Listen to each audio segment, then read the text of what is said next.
scene to shoot throughout season 11 so far. So in the season 11. The funniest? Yeah. Dr. Phil, maybe.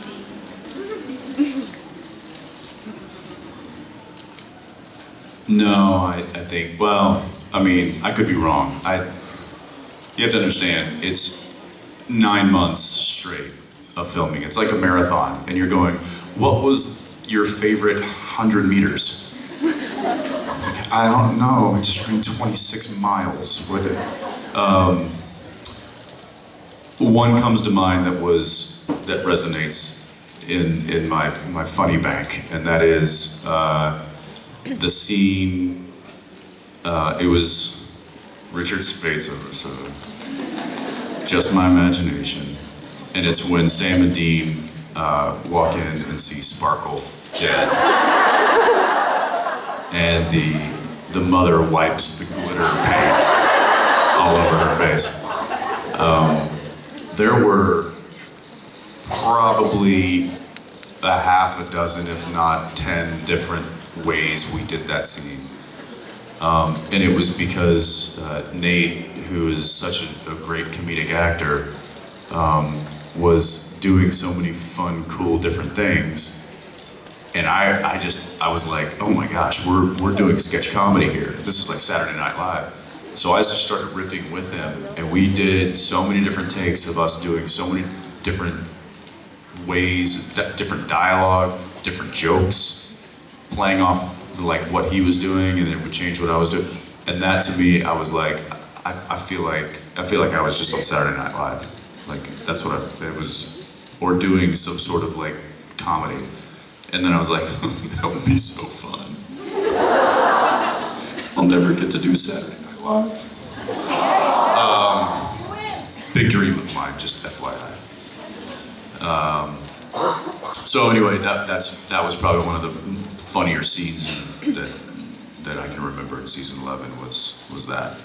The whole telling like, you guys, just get in the shower, everybody, all of you, come on in, just the whole lot, get the gang in there, scrub down, don't drop the soap, but scrub down, do your thing.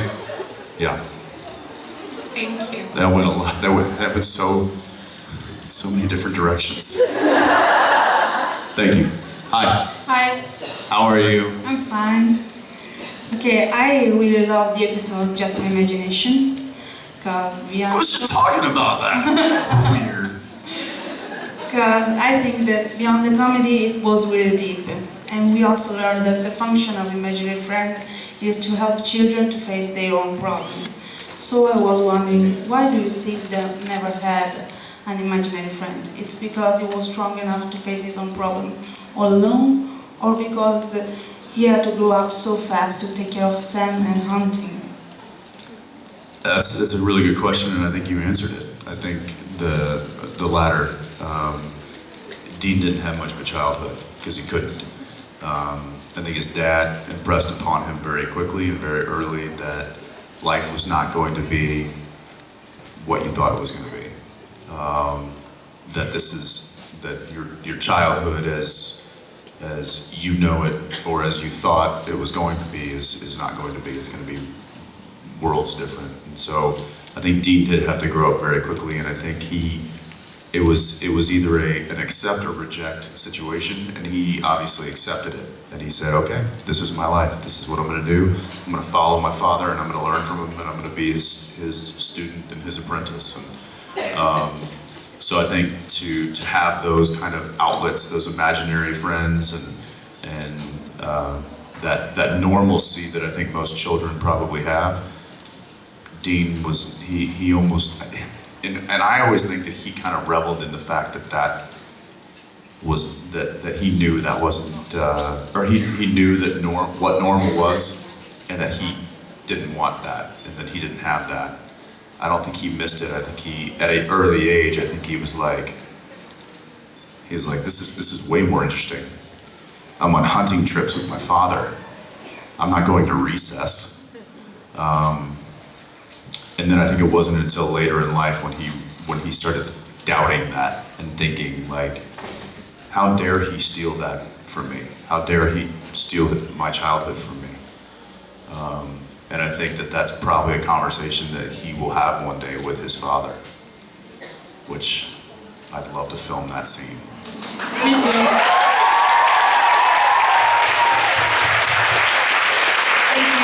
Thank you. Hi. Hi. You look familiar. Yeah. Oh, you were here last year. Yeah. Welcome back. No, I wanted to ask. I see that your jacket was different before. I'm right. Wasn't it a bit different in color? No. I think you look good, but you keep changing clothes. Oh, yes. I'm part chameleon. She's referring to the fact, I'm right. It's a story. I'm not dancing.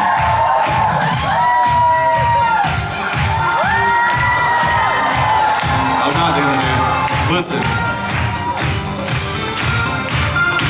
Daniela bought me this coat. And I was wearing it during the photo ops. And some of you wear makeup. I'm not gonna name names, sir. But there was a little makeup on my chest. Luckily, she thought ahead and bought a reversible jacket. So, bing, bang, boom.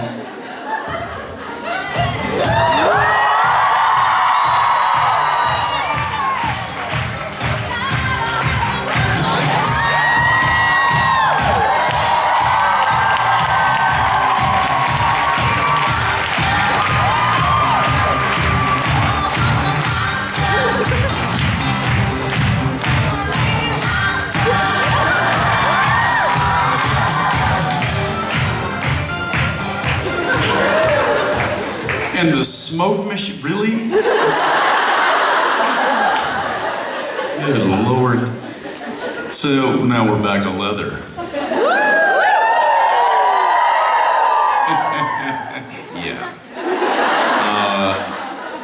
True story. There were some texts going around amongst the crew. There was a picture that was sent out that had Rob wearing a scarf.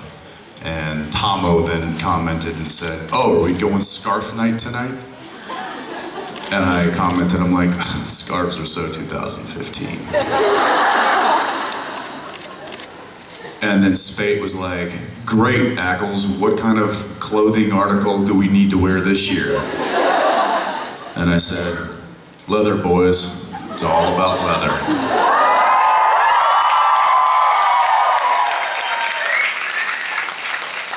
And if that doesn't work, flip it and reverse it.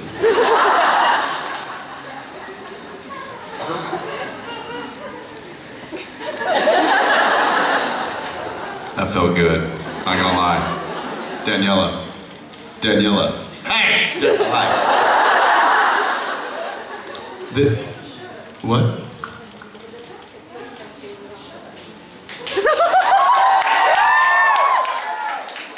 Give me the jacket so you can stay in the shirt. Unleash Daniela. Unleash Daniela. Unleash. I'm concerned now as to why the shirt would be in jeopardy. Say no more. Here's the jacket. Oh, yes, no, she's fucking serious.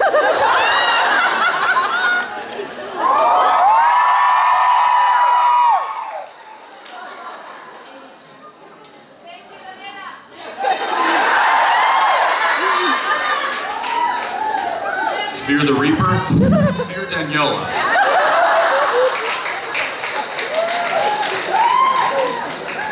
What? No. I'm so sorry.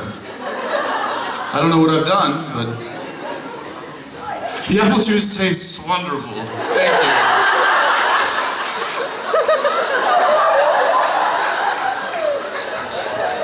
Hi.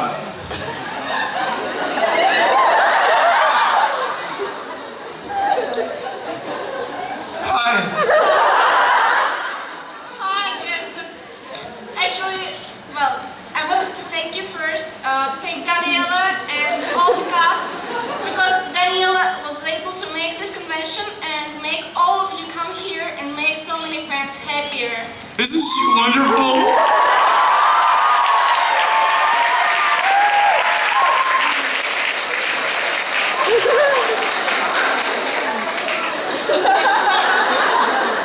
Actually, I wanted to thank you also for your acting and for what you're doing for these 11 years, because you make people believe in you and you give people hope and you make us believe in ourselves. Thank you, Daniela.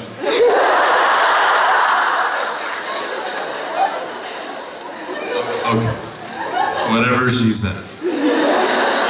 So, my question is, Yes. today in the morning you and Jared played Superman and Batman and you were quite a good Batman, but still you tried to become Captain America. So here's the question. Would Wait, you still I tried to become Captain America. Yeah, so long ago. Try to become Captain. Captain America's been around for like... How long's Chris been doing Captain America? Somebody who's watched those movies, tell me how long those movies have been around. 4 years? 8? 7? Get it together, people. So my question is... Yeah, no, I think Captain America's done. Unless they do like Batman, and it's like every 4 years they switch people. So my question is, would you like to take part in any Marvel or DC movie in the other years? DC.